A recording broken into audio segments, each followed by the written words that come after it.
ఆశా కార్యకర్తల పెండింగ్ సమస్యలు పరిష్కరించాలని 48 గంటల నిరసనలో భాగంగా నిర్మల్లోని ఆర్డీఓ కార్యాలయం ముందు సిఐటియు ఆధ్వర్యంలో ఆశా కార్యకర్తలు రోడ్డెక్కారు.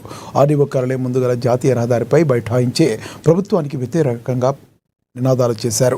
ఈ సందర్భంగా నాయకులు మాట్లాడుతూ ఆశా కార్యకర్తలకు ఎన్నికల ముందు ఇచ్చిన హామీలను ముఖ్యమంత్రి రేవంత్ రెడ్డి అమలు చేయాలని తెలిపారు. ఆశా కార్యకర్తలు చాలని వేతనంతో కుటుంబాలు వెళ్లదీస్తున్నారన్నారు. వారు తీవ్ర ఆవేదన వ్యక్తం చేశారు. కార్యకర్తలకు 18,000 వేతనాన్ని అసెంబ్లీ సాక్షిగా ప్రకటించాలని డిమాండ్ చేశారు. లేనట్లయితే రాబోయే రోజుల్లో ఆందోళన ఉధృతం చేస్తామని హెచ్చరించారు. ఆశా కార్యకర్తల ఆందోళనతో రోడ్డుకు ఇరువైపులా వాహనాలు నిలిచిపోయాయి.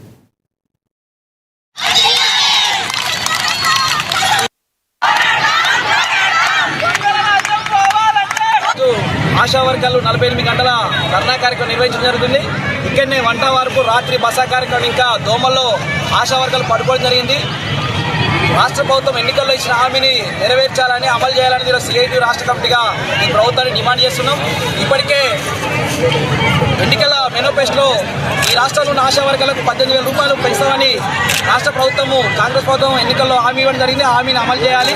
అదేవిధంగా ఈ అసెంబ్లీలో ఆశాలకు జీతం పెంచుతున్నట్టు బడ్జెట్ ఇంకా కేటాయించాలని ఈరోజు సిఐటిగా ఈ ప్రభుత్వాన్ని మేము కోరడం జరుగుతుంది. ఇప్పటికే చాలని వేతనంతో 9,700తో ఇలా ఆశా వర్గాలు పారదర్శకంగా ఇలా పనిచేస్తున్నారు. ఫిక్స్డ్ వేతనం లేదు. ఫిక్స్డ్ వేతనం 18,000 రూపాయలు కేటాయించాలి. ఉద్యోగ భద్రత కల్పించాలి. పిఎఫ్ఈఎస్ఐ సౌకర్యం కల్పించాలి. జాబ్ చార్ట్ కేటాయించాలి.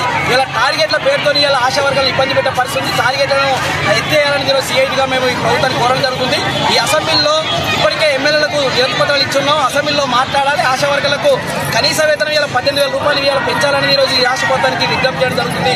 లేకుంటే ఈ నెల 20 నాడు చలో అసెంబ్లీ ముట్టడి ఇంకా చేయడానికి ఇంకా సిఐటి వెనకాల రాష్ట్ర ప్రభుత్వానికి తెలియడం జరుగుతుంది.